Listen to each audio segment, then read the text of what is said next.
Just for Grant, whenever you've watched UConn, what stands out about Klingon? And then also, secondly, I saw you guys going against Irwin in practice. I think that's something you do a lot. What is that like to prepare you for bigs like that? Yeah, they're a physical team. They're just solid all around. So, I mean, obviously we got to really lock into scouting report. And then, I mean, going against Irwin every day, I mean, 2002 SEC Player of the Year, he's pretty good. So, I mean, it gives us a look for bigs like Klingon.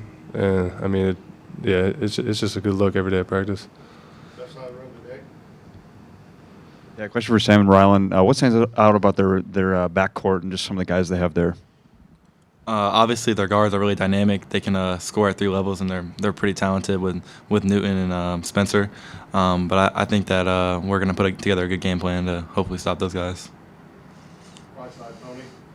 I was just asking, Coach, you guys are one of the biggest underdogs in the last 50 years. Do you guys have a chip on your shoulder as being a number 4 seed and still getting the 11.5 line against?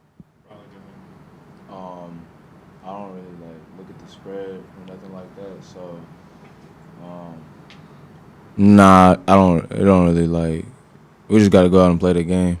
Not really worry about any of the spreads or numbers and stuff. This is for Rylan and Sam both. What makes, you see Mark Sears in games, you see him in practice. What makes him so hard to stop? Because a lot of people key on him and they still can't stop him. He's pretty fast. He can finish at the rim. He's strong, and he can shoot. So he's a 3-level type scorer, and he's explosive. So that's probably what makes him hard to guard. I think that, like you said, he's a really good shooter, and also he's really experienced. He's been playing college basketball for 4 years. He's a senior, so it's really hard to stop a guy that's been through the fire and he's really talented.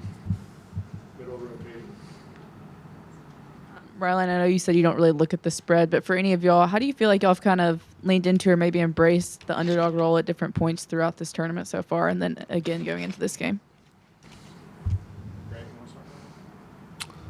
I think we've been underdogs a lot of the year, and people have really doubted us, especially going into into March Madness.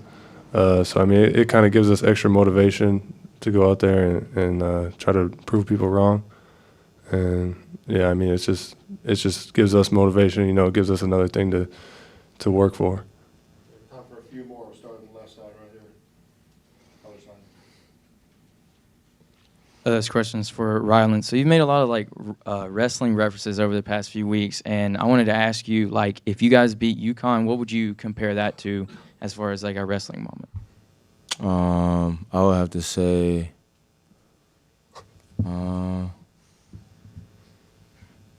probably I think Ultimate Warrior beat Hulk Hogan. Hulk Hogan was big dog. He was the highest, the big time dude, around the WWF at the time. And Ultimate Warrior came in with a bunch of energy and beat him. And he got the belt, he got the championship. Hulk Hogan was he was just laying down on the floor, hurt and stuff. So I would say that because Hulk Hogan's in the GOAT conversation for WWF, and UConn, they're a really good team. They're like the Hulk Hogan of college basketball right now. So, Ultimate Warrior came in there and beat him. So I would say it's like that. All right, 2 more questions. Coach Oates alluded to how big this stage is that you guys will be playing on and how all around the world people will be tuning in to watch your team. What do you want them to know about Alabama basketball? I think that we're a tough team. We're obviously very competitive, and I think that we're a really good defensive team as well. Especially, I feel like we've been showing that the last couple of games. So I think that I think all of us want to show that we're tough and we can. We're one of the best teams in the country. Last question back over there. This is for all you guys. What role does the fan play? I did a story yesterday about the packages to get to Arizona selling out. A lot of fans going to be showing up. Is that important to you, and does it affect your play when you got a lot of support in the stands?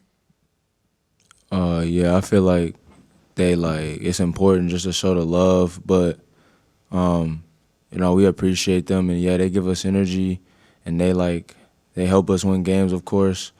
But like I said, with the Grand Canyon stuff, at the end of the day, they can show up all they want. We still have to go on the court and execute. like, yeah, we appreciate them. Like, we know they're there for us. We know they love us. But at the end of the day, they can't play the game for us. So, yeah, they give us a bunch of energy, but we got to be able to use the fans and be able to display something on the court because of the fans. Like, they can't come out there and play for us as much as they probably want to. So I really appreciate them, but we got to do what we got to do on the court too.